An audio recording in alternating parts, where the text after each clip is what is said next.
Hello dear student, आप सभी का स्वागत है मेरे यूट्यूब चैनल पर। तो दोस्तों आज की क्लास में हम पढ़ने वाले हैं पॉलिटिकल साइंस का सेकंड चैप्टर 11th क्लास का दोस्तों, जो कि है हमारा समानता। ठीक है दोस्तों, तो इस पर जरा ध्यान देंगे समानता पर। इससे पहले हमने आज़ादी पढ़ ली, उससे पहले हमने राजनीति सिद्धांत का परिचय पढ़ लिया। ठीक है, अब इस चैप्टर से इंपॉर्टेंट क्वेश्चन है जितने भी मैंने इस वीडियो के अंदर डाल दिए हैं दोस्तों, तो वीडियो को लास्ट तक देखना है और वीडियो में लाइक कमेंट जरूर करना है। ठीक है दोस्तों, उससे मुझे मोटिवेशन मिलती है। ठीक है, चलिए अब पहला जो हमारा टॉपिक है न्यायपूर्ण व अन्यायपूर्ण असमानता से आप क्या समझते हैं। ठीक है, पहले न्यायपूर्ण असमानता समझ देखिए, वह असमानता है जिसे समाज और राज्य द्वारा किसी उचित कारण के तहत स्वीकार किया जाता है और इसे सामान्य रूप से नैतिक और कानूनी दृष्टिकोण से सही माना जाता है। उदाहरण के लिए, यदि किसी व्यक्ति को उसकी मेहनत का और कौशल के आधार पर ज्यादा वेतन मिलता है तो यह असमानता न्यायपूर्ण मानी जाती है, क्योंकि यह कड़ी मेहनत और प्रदर्शन के आधार पर किया जाता है। अब न्यायपूर्ण असमानता क्या है? अब आप सोचोगे कि भाई आप मान लो ए और बी, मान लो जैसे मान लो आपका दोस्त चिंटू और मिंटू दोनों आप एक ही जगह पर काम करते हो। ठीक है, लेकिन वो जो है व्यक्ति 6 बजे के बाद भी 2 घंटे ओवर टाइम करता है, आप चले जाते हो। आप देखते हो कि यार इसको तो 10,000 रुपये मिल रहे हैं, मुझे 8,000 मिल रहे हैं, लेकिन क्यों? क्योंकि भाई वो एक्स्ट्रा मेहनत कर रहा है, इसलिए वो न्यायपूर्ण असमानता हुआ। ठीक है, आगे चलते हैं। अन्यायपूर्ण असमानता देखिए, आप ध्यान देंगे, वह असमानता है जो बिना किसी ठोस और उचित कारण के उत्पन्न होता है। क्या? वह असमानता है जो बिना किसी ठोस और उचित कारण के उत्पन्न होती है। यह असमानता किसी व्यक्ति या समूह के साथ भेदभाव, शोषण या अन्याय का परिणाम हो सकता है। ठीक है, उदाहरण के लिए यदि किसी जाति, धर्म या लिंग के आधार पर किसी को अवसरों से वंचित किया जाए तो यह अन्यायपूर्ण असमानता मानी जाएगी। ठीक है दोस्तों, मतलब किसी के साथ भी रंग भेद या फिर उसके अमीर गरीब या काला गोरा देखकर अगर किसी से बुरा बर्ताव किया जाता है या उसे बैठने नहीं दिया जाता है या उसे कोई भी उसके अधिकार को छीना जाता है तो हम उसे क्या कहेंगे? अन्यायपूर्ण असमानता कहेंगे। ठीक है, ध्यान देना है। ठीक है, तो दोस्तों ये हमारा जो पहला क्वेश्चन था टॉपिक न्यायपूर्ण व अन्यायपूर्ण असमानता के अंदर आपको अंतर बताना था या इससे आप क्या समझते हैं। ठीक है, अब देखिए नेक्स्ट पॉइंट जो है हमारा, क्या हमारा समाज समानता पर आधारित समाज का उदाहरण हो सकता है? देखिए दोस्तों, हम पूरी तरीके से नहीं कह सकते हैं कि समानता पर आधारित है, क्योंकि हमारी अभी भी आज भी हमारे भारत के अंदर ऐसी बहुत सारी जो असमानताएं हैं दोस्तों, गढ़ बना रखा है अपना। ठीक है, ऐसे अमीर गरीब है, काला गोरा है।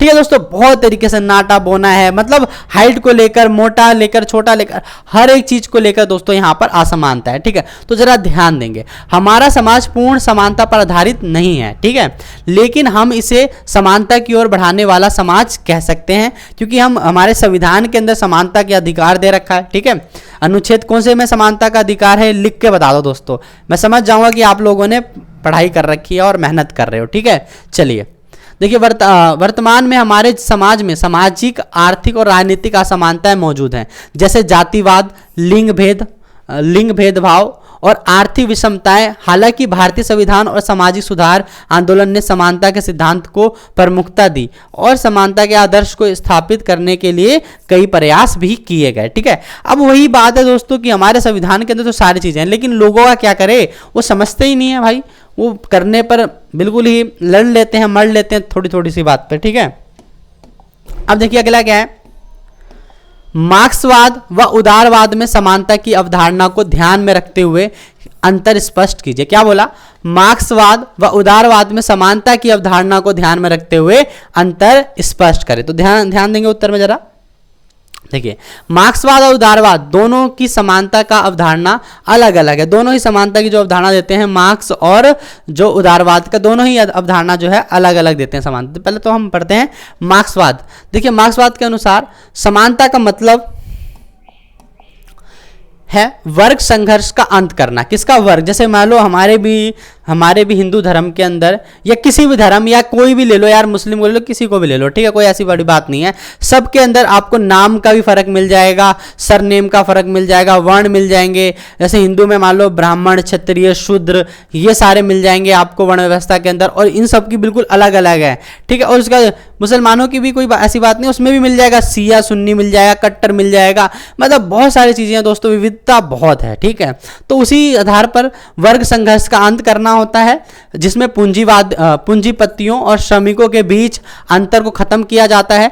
मार्क्सवाद का मुख्य उद्देश्य संपत्ति का सामूहिकरण और साम्यवाद की स्थापना है, जिसमें समाज के प्रत्येक सदस्य के पास समान आर्थिक संसाधन होंगे। यह केवल आर्थिक समानता के पक्ष में है और सामाजिक वर्गों के बीच असमानता को खत्म करने की कोशिश करता है। किसकी बात कर रहा है? आर्थिक संसाधन होंगे, मतलब ये ज्यादातर पूंजीपति और श्रमिकों के बीच अंतर को खत्म करने की बात करता है मार्क्सवाद के विचार। इसमें समानता का अधिकार, मतलब ये आर्थिक रूप से बताता है। अब चलते हैं उदारवाद में। देखिए, उदारवाद के अनुसार समानता का मतलब है व्यक्तिगत स्वतंत्रता, अधिकारों की रक्षा और समाज में समान अवसर, जिसे कहेंगे उदारवाद माना जाता है कि स्वतंत्रता के साथ समान अवसर प्रदान करना चाहिए, लेकिन यह संपत्ति का समान वितरण नहीं करता। यह आर्थिक असमानता को व्यक्तिगत पहल और बाजार पर छोड़ देता है और केवल संवैधानिक समानता की बात करता है। ठीक है दोस्तों, अब यहाँ पर क्या बात की जा रही है, जरा एक बार और ध्यान देंगे इस पे। क्या? व्यक्तिगत स्वतंत्रता और अधिकारों की रक्षा और समाज में समान अवसर देते हैं उदारवाद। ठीक है, ये इनका बताते हैं। स्वतंत्रता के साथ समान अवसर प्रदान करना चाहिए, लेकिन यह संपत्ति का समान वितरण नहीं करता। यह आर्थिक असमानता को व्यक्तिगत पहल और बाजार पर छोड़ देता है और केवल संवैधानिक समानता की बात करता है। ठीक है दोस्तों, तो ये था आपका मार्क्सवाद और उदारवाद में समानता क्या क्या होता है। ठीक है, इंपॉर्टेंट क्वेश्चन है। ठीक है, चलिए नेक्स्ट क्वेश्चन पे चलते हैं। देखिए, राजनीतिक समानता आर्थिक समानता के बिना धोखा मात्र है। प्रयुक्त वाक्यों को ध्यान में रखकर अपने विचार को देखिए। अगर राजनीतिक समानता और आर्थिक समानता के बिना धोखा है, देखिए राजनीतिक समानता आर्थिक समानता के बिना धोखा मात्र है, इसके बारे में बताना है कि मान लो आपके पास राजनीतिक समानता नहीं है लेकिन आर्थिक समानता है, तो ये क्या धोखा है, इसके बारे में बताना है। ठीक है, फिर से एक बार और पढ़ देता हूँ, ध्यान देंगे, पहले क्वेश्चन समझेंगे। ये तो क्वेश्चन आपके एग्जाम में आ रहा होता है, आपको पता भी रहता है, लेकिन आप क्वेश्चन नहीं समझ पाते हो, उससे आप अपना आंसर छोड़ देते हो। देखिए, राजनीतिक समानता आर्थिक समानता के बिना धोखा मात्र है। समझ में आया ना? राजनीतिक समानता आर्थिक समानता, मतलब राजनीतिक समानता है लेकिन आपको आर्थिक समानता नहीं मिला है। ठीक है, अब देखिए, यह वाक्य इस बात की ओर संकेत करता है कि राजनीतिक समानता का कोई मूल्य नहीं यदि आर्थिक समानता नहीं है। ठीक है, अब देखिए, यदि किसी समाज में सभी नागरिकों को मतदान का अधिकार यानी राजनीतिक समानता है, लेकिन उनके पास आर्थिक संसाधनों की कमी है, तो वह निर्णय लेने या राजनीतिक प्रक्रिया में भाग लेने में सक्षम नहीं होंगे। ठीक है, अब देखिए, आर्थिक असमानता राजनीतिक समानता के लिए एक बड़ी बाधा बन सकती है, क्योंकि गरीब लोग सही तरीके से समान अवसरों का लाभ नहीं उठा सकते। ठीक है, राजनीतिक समानता के केवल तभी प्रभावी हो सकती है जब आर्थिक समानता भी मौजूद हो, ताकि सभी लोग समाज के निर्णयों में समान रूप से भाग ले सके। ठीक है ना? आप देखो, राजनीतिक समानता सबको शिक्षा का अधिकार है, लेकिन दोस्तों अब क्या होता है, लोगों के पास वर्दी पहनने के पैसे नहीं है। ठीक है, किताब खरीदने के पैसे नहीं है। ठीक है, तो ऐसे में बच्चे कैसे पढ़ेंगे? शिक्षा का अधिकार तो है लेकिन उनके पास आर्थिक स्थिति खराब है, तो उस समय सरकार भी उन्हें आर्थिक चीजें मुहैया कराए, जैसे कि उन्हें कॉपी किताब, ये सारी तो ये ऑलरेडी मिल रही है। तो ये समझे, तो क्या है, राजनीतिक समानता आर्थिक समानता के बिना धोखा मात्र है। ठीक है, आर्थिक समानता भी इंपॉर्टेंट है राजनीतिक समानता के साथ साथ। ठीक है, अब देखिए क्या है, हम समानता को बढ़ावा किस प्रकार दे सकते हैं। क्या बोला? हम समानता को बढ़ावा किस प्रकार दे सकते हैं, तो जरा ध्यान दीजिए। समानता को बढ़ावा देने के लिए निम्नलिखित उपाय किए जाते हैं। दोस्तों आप देखो, सारे क्वेश्चन जो है A1 क्वेश्चन है, आपको इंपॉर्टेंट है, लिखने हैं, पढ़ने हैं। आप अगर आपके पास टाइम नहीं है तो कम से कम याद जरूर करना है। ठीक है, देखिए, शिक्षा का प्रचार, ठीक है, कानूनी सुधार, समान अवसर नीति। ध्यान दीजिए, शिक्षा को सभी तक पहुंचाना और खासकर पिछड़े वर्गों को समान शिक्षा अवसर देना। ठीक है, जिससे क्या होगा, हमारे समानता को बढ़ावा मिलेगी। अब है कानूनी सुधार, संविधान और कानूनों के माध्यम से समान अधिकार और समान अवसर सुनिश्चित करना। ठीक है, नेक्स्ट पॉइंट है समान अवसर व नीति। देखिए, आरक्षण, समाज सुधार आंदोलन और समाज में जागरूकता फैलाना, ताकि लोग भेदभाव को पहचाने और उससे प्राप्त करने की कोशिश की दिशा में काम करें। ठीक है, तो समान अवसर देना चाहिए सबको। ठीक है, समाजी सुधार, देखिए समाजी सुधार करना चाहिए, जैसे जातिवाद, लिंग भेद और अन्य सामाजिक कुरीतियों के खिलाफ सामाजिक आंदोलन और सुधार कार्य से छोटे जो मतलब बच्चों का विवाह होता है, बाल विवाह हो जाता है। ठीक है, तो ये सारी चीज़ें हैं, और दहेज प्रथा है, इन सब चीज़ों को भी समाप्त करना, तो ये सब जातिवाद, लिंग भेद, ये सारे इसमें आ जाता है। ठीक है, अब दोस्तों जो हमारा नेक्स्ट क्वेश्चन है, ये सबसे जो है इंपॉर्टेंट क्वेश्चन है, पिछले साल के भी एग्जाम में आया हुआ है, तो ध्यान देंगे। प्राकृतिक व समाज जनित असमानता से आप क्या समझते हैं, मतलब प्राकृतिक असमानता और सामाजिक असमानता से आपका क्या मतलब है, क्वेश्चन यही कहना चाह रहा है। बस थोड़ा सा घुमा दिया इसलिए आप थोड़ा कंफ्यूज ना हो। ये बस प्राकृतिक और सामाजिक समानता क्या होती है बताना। देखिए या असमानता क्या होती है। देखिए प्राकृतिक असमानताएं वह असमानताएं होती हैं जो प्राकृतिक द्वारा उत्पन्न होती हैं और जिनमें व्यक्ति का कोई नियंत्रण नहीं होता। जैसे कि मान लो कोई अंधा ही जन्म ले लिया, ठीक है, कोई बहरा हो गया या कोई लंगड़ा लूला हो गया, तो ये सब प्राकृतिक चीजें हो गई, ठीक है, नहीं होता। उदाहरण के लिए किसी व्यक्ति का शारीरिक स्वास्थ्य, कद, रंग, जन्मजात शारीरिक दोष, इन असमानताओं में प्राकृतिक विविधताएं शामिल है। जैसे कुछ लोग स्वाभाविक रूप से किसी विशेष शारीरिक क्षमता में दूसरे से बेहतर होते हैं। तो ये सारी चीजें हैं दोस्तों, ठीक है। तो ये होती है हमारी प्राकृतिक असमानताएं। ध्यान देंगे प्राकृतिक असमानता में शारीरिक असमानताएं आगे सीधी सीधी बात है, ठीक है। अब देखिए ध्यान से, समाज जनित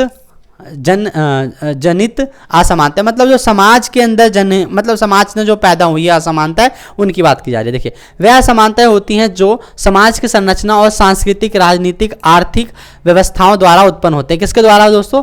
सांस्कृतिक, राजनीतिक, आर्थिक व्यवस्थाओं के द्वारा उत्पन्न होती है। ये असमानता समाज में भेदभाव, शोषण और असमान अवसरों के कारण होता है, ठीक है। उदाहरण के तौर पर जातिवाद, लिंग भेदभाव, आर्थिक स्थिति के कारण लोग के बीच असमानता समाज के द्वारा निर्मित होती है। तो दोस्तों प्राकृतिक असमानता और समाज में जो पैदा हुए असमानता हैं वो इस प्रकार है, ठीक है। इंपॉर्टेंट क्वेश्चन है, 4 मार्क्स में आने के पूरे आसार हैं दोस्तों, तो ध्यान से पढ़ना है सारे क्वेश्चनों को, ठीक है। तो क्या हुआ, ये भी चैप्टर जो है हमारा खत्म होता है। सारे इंपॉर्टेंट क्वेश्चन मैंने इस वीडियो के अंदर डाल दिए थे।